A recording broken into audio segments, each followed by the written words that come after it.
Hickok 45 here. Good to see you all. Thought I'd share with you a find. I got this in Tulsa, you know, at the Wanamaker gun show. Great show, lots of antique guns, and I found an old Civil War rifle. This one, the Enfield. Someone had done some sporterizing on it, of course, as you can tell. But I just thought it was cool because, you know, it goes back to 1862. They've just done a little work, a little stainless here and there, put a scope on it, and they've put some, I think it's real tree camo and stuff on it, and a scope. But other than that, it's close to being original, I guess, you know. Just kind of hard to see the original, right? Was that hilarious? I thought you'd think it was.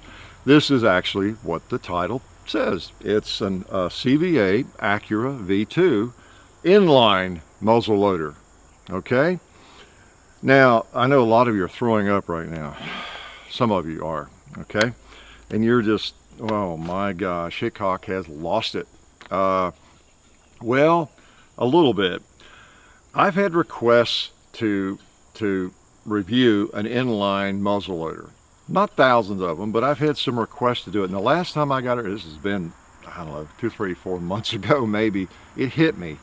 You know, I'm a traditionalist. You know, my favorite firearms are a Colt single action or a muzzleloader, lever guns, and that kind of thing. Even though I like the modern guns too. It hit me.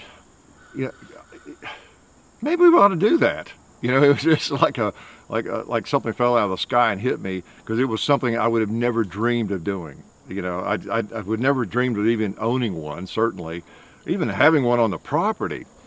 And I thought, well, wait a minute. We're not just doing my favorite firearms. We kind of get into things like the little Chiappa Rhino and whether it's a High Point, you know, other firearms that people just request a lot. So why are we just totally ignoring this? There are a large segment of viewers out there who hunt or going to hunt, even though I don't hunt. A lot of people of you, maybe you're, I don't know, 15, 16, 60, I don't know, and you're thinking about getting into hunting, and the idea of a muzzleloader appeals to you, but not necessarily a Hawken rifle, you know, or a Civil War rifle like you see here most of the time. And you want to get out there during the muzzleloading season. That's the advantage. You can hunt a little bit earlier, you know, than the regular rifle seasons. That's why they're popular. One reason they became popular.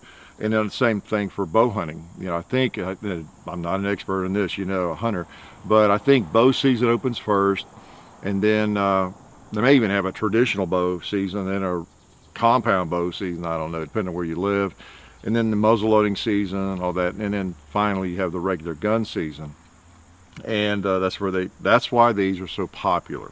Okay, I know it's an abomination, you know, in a lot of ways. And if you don't know what I'm talking about, you don't know what I'm talking about. But if you really cherish these old traditional muzzleloaders, you know, this thing just makes you want to throw up probably. All right. Now, I was surprised a little bit though, but it is an inline. First of all, let me show you why it's an inline. You put a cap right there. You can actually take the breech plug out. I may do that before we're finished, but you just open it up. These are the break action kind, and these are, a lot of the newer ones are like this. It makes it easier to load. You just pop put the cap right in there, and you close it up after you've loaded it from the muzzle, and you fire it, which I'm going to do in a minute. So it's called an inline. You know, I guess it's directly in line, you know, with all that. Instead of having a nipple up here and a hammer that falls on the nipple and shooting fire down into the chamber. So it's an inline muzzleloader. If someone says inline muzzleloader, this is what they're talking about. The various types of these.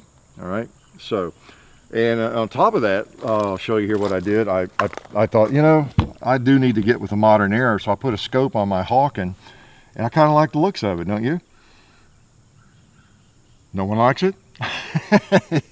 Actually, you know, I wouldn't do that. Get that thing away from there. Yeah, that's my Great Plains rifle. It's not on there. But, you know, this is, of course, my first love, these sorts of rifles, you know, not these. But I brought that out just to make the point. In the early 70s, when I got into muzzleloading, you could buy these. And in fact, I had a Great Plains, Lyman Great Plains, had the Thompson Center. What was it called? Thompson Center, I guess it's just the Thompson Center Hawken. I had both of those and shot them a lot, everything. And I've always been kind of a traditionalist. you could be in a gun shop back in the 70s, 80s, maybe today you see one in a pawn shop or somewhere, but you would see these rifles like this, and even though it's a reproduction, you would actually see them with a scope on them. Someone would they'd drill and tap it and put a scope on the thing. You'd see it very commonly, okay? And that was weird. That was weird. But it was because people wanted to take advantage of the early hunting season and hunt with the muzzle loader, and they wanted a scope on their gun. How else do you get it? You put it on the firearm. So, I don't know the exact history, but I think these kinds of inline muzzleloaders came along right about that time. There may have been a few earlier, I don't know. I think it was in the early 70s, mid 70s. And when these started showing up, of course, they really were strange then. I thought, oh, I don't even want to look at them when I was in a gun shop. I don't want my eyes to roll over them, you know. But then the more I thought about it, well, you know what? That's okay. People who are not really into the history of firearms and want to mess with real black powder and this sort of thing, but they want to do some muzzleloading hunting, it's great. Buy one of these, put a scope on it, put a red dot on it, put whatever you want on it, put an ACOG on the thing. It doesn't matter, you know. I mean, look at it anyway. It's, you know, it is a muzzle loader, but, you know, it's nothing like this. I'd rather see these on the shelf, was kind of my thinking, than see people sticking scopes and sporterizing, you know, guns like that. All right. So anyway, I don't know if you cared about any of that, but I told you anyway, didn't I? So all that said, we're going to shoot the dumb thing. All right. Now, also, this is a nice one. I didn't want to get, you know, the Cadillac of all inlines necessarily, but I thought, well, I ought to get a pretty decent one because, you know, it's going on the e-gunner auction. And again, 10% of that goes to the Second Harvest Food Bank here in Middle Tennessee. And that's brought in thousands of dollars. I didn't even want to get a piece of junk, so I looked through them a little bit, talked with some friends of mine who are a little bit familiar with them, and they said the CVA would be a good one. And I got the Acura, which is kind of a premium model of the CVA. The barrels is a Bergera, supposed to be a really good barrel, so it's a little bit of an upgrade. And I think MSRP is around 600, so just depending on what you find it for. So it's not cheap, but it's a good one. You know, it's got the real tree camo. It's brake action, got the quick release breech plug. You know, so for cleaning and everything's much simpler. And you can actually take the barrel off with one screw, and comes with the scope. Okay, Conus Pro 3 to 9. You know, power there. So, you know, it's a nice rifle, all right? And I'll have to say this, you know, I know nothing other than just being honest with you about any firearm we're looking at. And when I first picked it up in the house, I took it out of the bag. Show them this pretty bag it comes in. Wow, you know, it comes in that. When I took it out of the bag and I put it up to my shoulder, I was impressed. I was surprised and impressed because it felt really good, and I didn't want to admit it, but it really does. When you shoulder this thing and you put your hands on that stock, it feels like $1 million. Okay, now that's just a shooter talking, whether it's a muzzle loader or an AR-15 or whatever. The stock, the rubber inlays there, just the design of it, the feel of it, the way the scope hits your eyes. I mean, I feel like I could just shoot this thing and hit whatever I want to with it. Okay, so you know, well, for what it is, they done a good job on it. All right, so it's the Acura V2. It's a pretty nice rifle. All right, stainless, and you know, got a nice scope on it. It's a one-piece mount, and you know, it's got this ramrod. You know, it's got that end on it so you don't hurt your. Now you can take it off and unscrew that, but you can hit your palm on that and not hurt your hand and all that sort of thing. Why don't we load it up and take a shot, okay? And see what we can do with it. So again, the features is being able to break it down like that, but of course you don't do that. You make sure it's not loaded, there's not a cap there. And I'll bring it over here and put it on this rubber mat. And I'm going to load it. And you notice I didn't bring any of my traditional stuff out here. I've got a nice wooden box you've seen with all my accoutrements. And I even bought a few things just to keep it all modern. Let's get that ugly scope out of here. And I hate to do it, but let's just drag this over here out of the way. Sorry, Mr. Hawken there, Great Plains rifle. Okay, so we're gonna shoot bullets like this. Yeah, so different from what you normally see me shooting. And then again, these I got from Federal. I've got some others just to show. I didn't know if I'd be able to get any in time from Federal. I forget who makes those. But there's a lot of different types. I've got another, yeah, here's some Shockwaves from Thompson Center. There's a lot of Sabo, I think is the way most people say it. You hear it Sabo, Sabo, Sabot, and all this kind of thing. But all these different sorts of bullets with the plastic jackets, and that's kind of what people use. So that's what I'm going to use. Well, I'm not going to do this and then just get lead bullets or something, because some people do use them. A good friend of mine does. And but I talked to several people. This is the kind of thing most people use, all right? And we might have Fort Campbell passing over. Not sure, but we wish them well if that's who that is, or if it's Life Flight. Most of the time when we're a helicopter, it's Fort Campbell's kind of on a path up the road a little bit. So all of our fine soldiers are flying back and forth. I'm not sure where they're going. They probably wouldn't tell me, right? Or it's Life Flight. So anyway, I knew you were dying to know that. So I got all this new stuff, as I was saying, and I wanted to give you an idea that these exist. More than just reviewing this specific firearm, we're not going to have 10 different inlines in here. Oh, next month we're going to do a different model, the Optima, which is kind of the basic model, I think, of this, and the Acura is kind of a step up, but they're both very similar. We're not going to do, a lot of inlines. I don't know. I'll hang on to some of the stuff in case we do another one. But I wanted to just show you these exist and kind of how they work, because certainly around here on our channel, you've not learned anything about inline muzzle loaders. Now, a lot of you know a whole lot more than I do. But mainly I wanted to just show you how they work, and because they're a major part of the shooting fraternity, they really are. Okay, so I'm going to pull out the ramrod. Since I'm at the loading table here, I'm not out in the field hunting, I'm going to put this extension on it, make it a little bit easier to load. That came with it, of course. And what else we're going to do?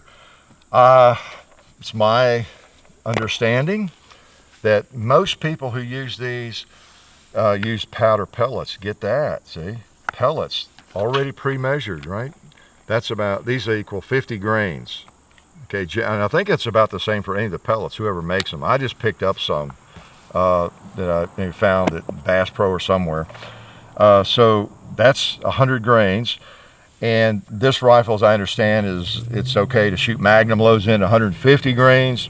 But I think most people shoot about 100. I don't know.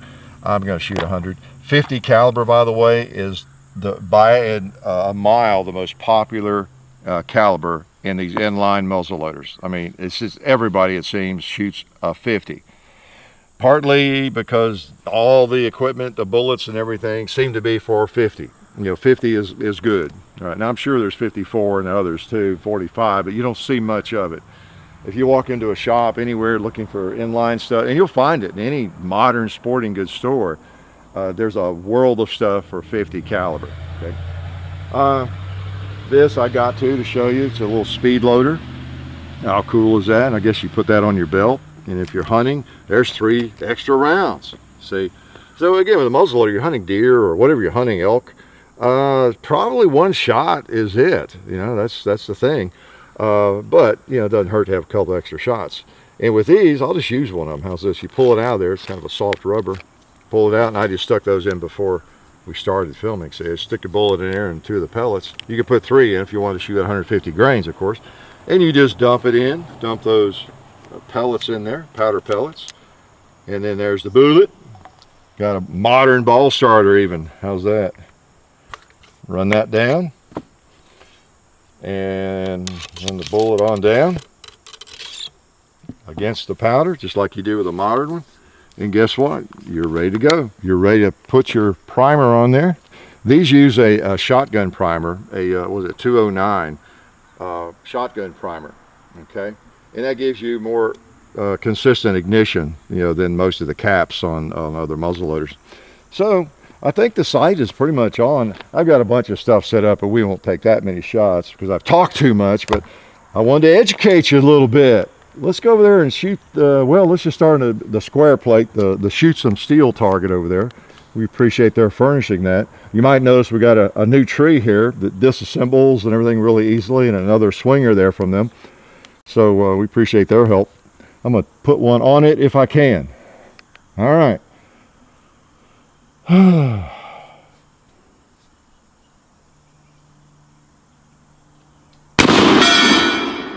heard it hit. Look at the smoke. Looks like black powder. And there's your primer. It got hit, of course. And I think it's safe. I think it's probably empty because something hit that plate, that shoots some steel plate, right when I pulled the trigger. That tells me it came out of this barrel. All right. These are known for being pretty accurate, especially this one with this Bergara barrel. Although all these are fine barrels, which do just fine, whether the Optima or the Acura or any other brand of these things. Traditions, there's a lot of people that make these inline muzzle loaders. And with a scope, it makes it very, very similar to just hunting with a regular bolt action rifle. It really does. There's not a lot of difference. Well, I've got that. Let me go ahead and show you how it breaks down. You're going to, of course, like with other muzzle loaders or any kind of hand loading, you're going to experiment and get the load that you like the most, that your firearm likes the most, and but you should get pretty good accuracy out of these things. I think that takes a little force. Yeah, just pull that off. So one screw holds that on, and so when you're cleaning it, take it out just like a break action shotgun kind of thing. Yep. And take the breech plug out, and you can run hot water down through there, soapy water, ballast oil, use whatever you want, to clean them. And pretty cool, the simplicity. These things have come a long way in the last, whatever, 20 years or so, 30 years, 40 years. I'll put that back on there and load him up. I don't know, I just thought, well, why don't we just bring one of these in and shoot it some. And I have shot it a couple of different sessions, I don't know, 4 or 5 times, sighted it in. The scope was shooting, I forget, either high or low, I think low. And I had to adjust it a little bit, but it's a regular scope. You adjust windage and elevation. Generally, if you have a problem with your sights, it's going to be one of those two things. And a lot of people don't realize that. A lot of experienced shooters that I have to tell that. But anyway, there it is, ready to go. See, ready to load up again. Now I guess I won't mess with it. I got this to show you powder measure and this is some powder. It's a Ogden 777.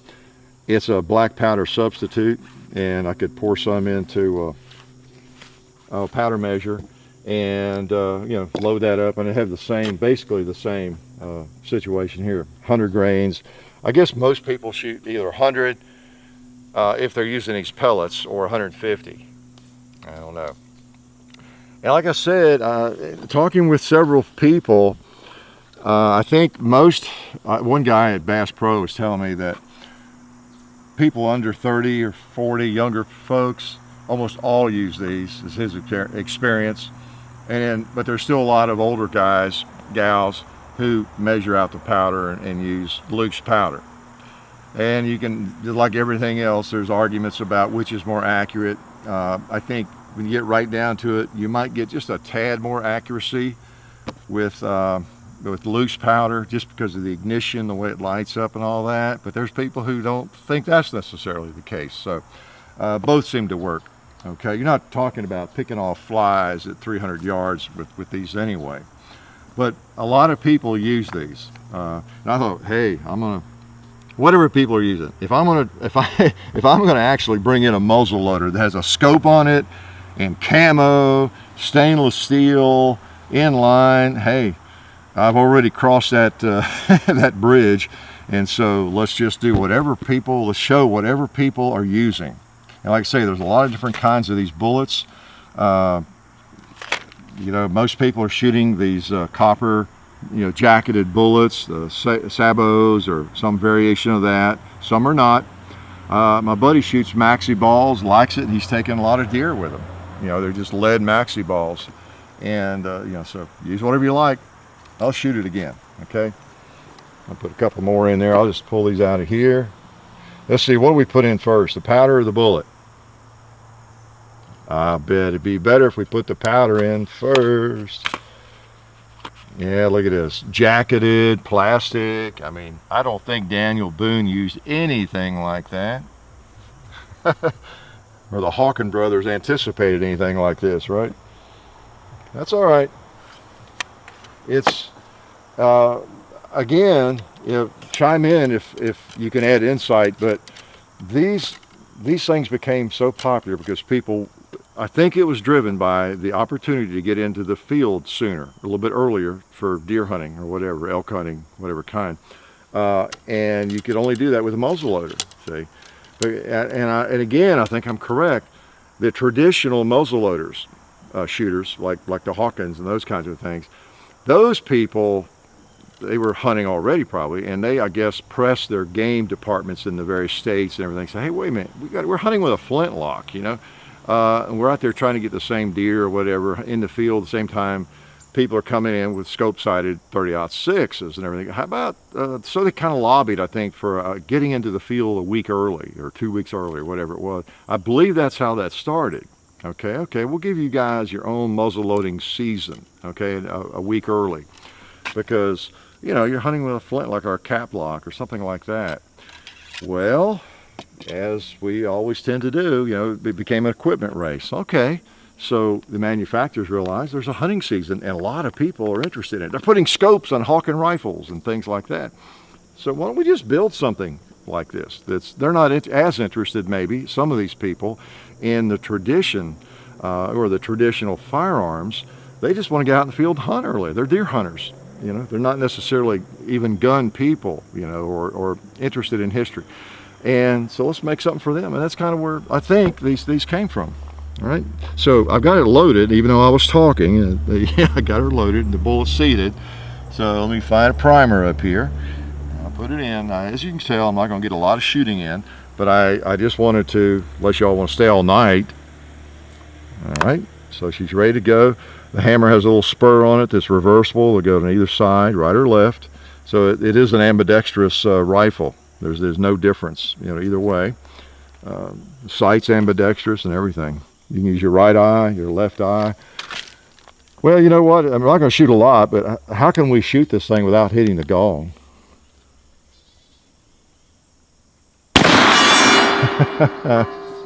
I know, sacrilegious, Mr. Gong. I'm sorry.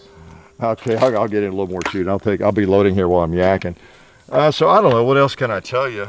It's an interesting firearm, I'll have to say. I'm glad that I got one.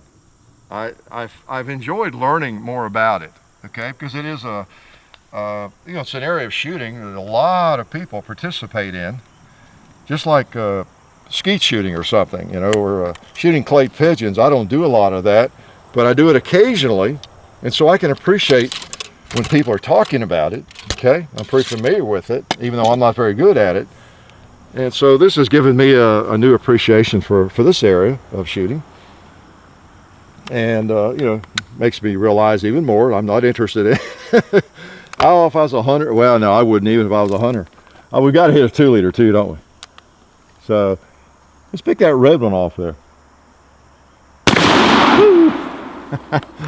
Yep, even black powder substitutes are smoky. You notice it doesn't take long to load. It probably doesn't take as long, at least as I take with my Civil War rifles and things. Part of that is you're not having to measure powder. I'll just use these I've got. How about that? Make it even faster. Get that powder in there. Get that bullet in there. And ram it down. Let's use a small end. Getting a little bit dirty, but still not too bad. There we go. And you want to be careful not to damage these bullets. You know, run them down, you know, one stroke if you can there. Not pound on it too much. Break it down. Put your cap on. Make sure I move over here far enough away from that powder. I guess I better put one on the target here. Let's just put one on it. I'll hold it in the blue, see where it goes. Got a little bit in the red. Take another shot. So I'm not sure what else you want to know about it. You can go to the CVA website, you know, and learn everything there is to learn about it. I'll go ahead and load that one too. Trying to keep your face from being over a muzzle loader, you know, when you're loading.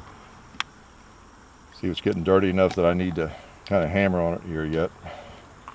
Not really. These Bergara barrels really are supposed to be really good barrels. Okay, they do some extra honing and everything.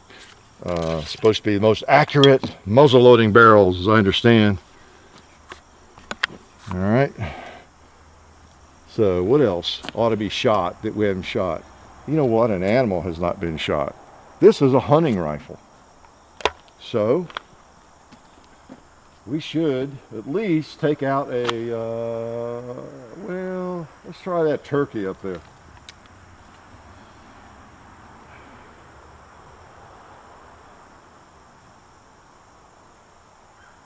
I think I missed it. It probably went low. Woo! I think I know where the sights go, but we don't want to waste too many shots at it. So again, powder pellets, they're interesting little inventions. Daniel Boone would have, Davy Crockett might have enjoyed that.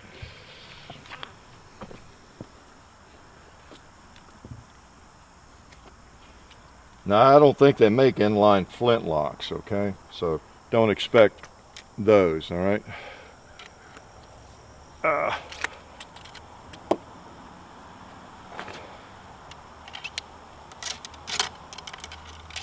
Okay.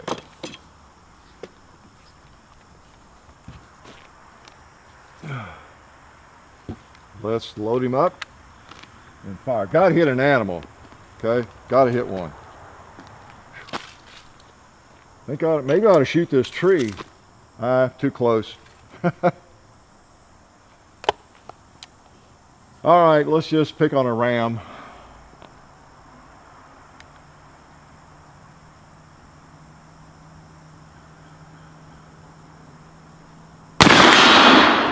All right, took out a ram. That's the main thing. That's not bad. So are we at 40 minutes yet, John? Maybe we can shoot one more time, okay? One more. Inline muzzleloader. Never thought I'd have one. Like I said, I think I talked about the, you know, how I think they came about, how at least it seemed to happen from my perspective, because I was getting into shooting in the early 70s in a big way, and so I kind of lived through that era, and again, seeing people putting scopes on these old muzzle loaders, these classic traditional muzzle loaders and that sort of thing, and then began to see these show up more and more.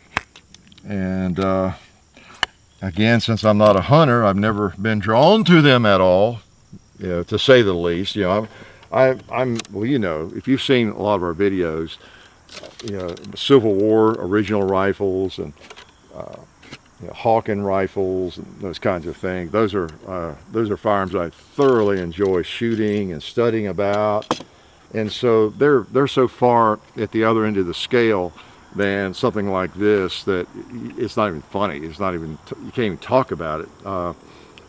But again, a lot of you folks are either into hunting. You got to have a hammer down. There's no stuff learn before it'll break.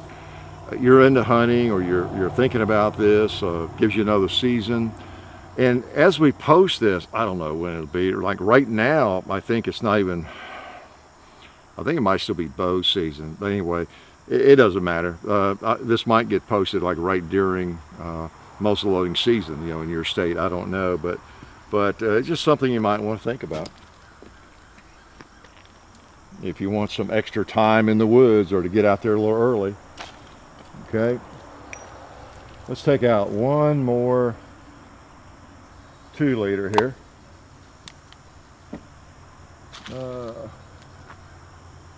Well, I mean, some of you are probably concerned about the accuracy. I think I've got the sight right on. Let me try that turkey again.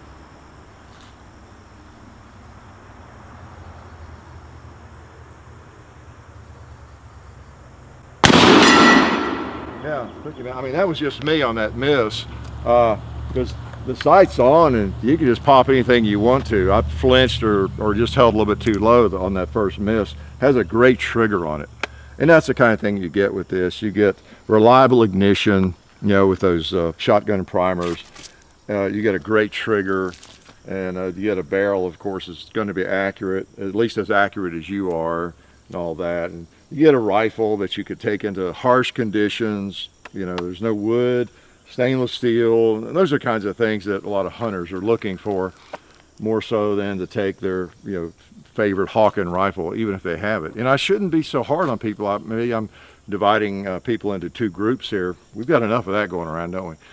There probably are some folks who actually really appreciate the historical, traditional muzzle loaders and own some of them maybe.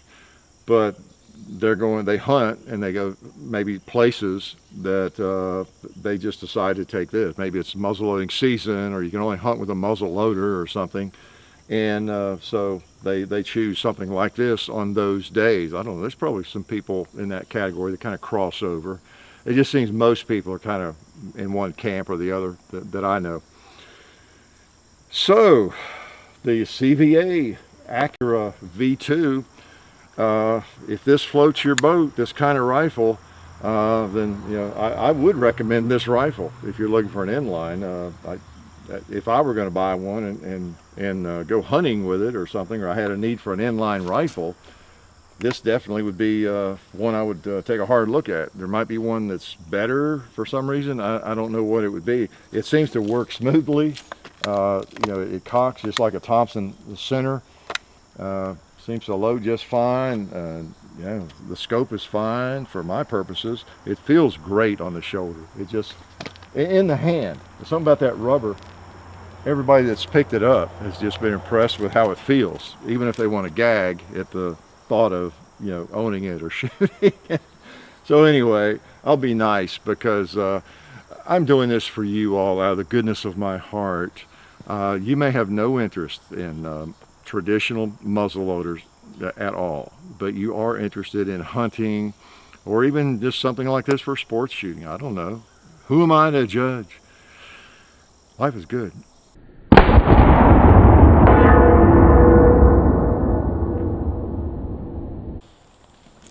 Oh man, you guys watched that whole video? Well, I'm not one to judge, but while you're here, I wanted to let you guys know about our friends over at SDI, the Sonoran Desert Institute.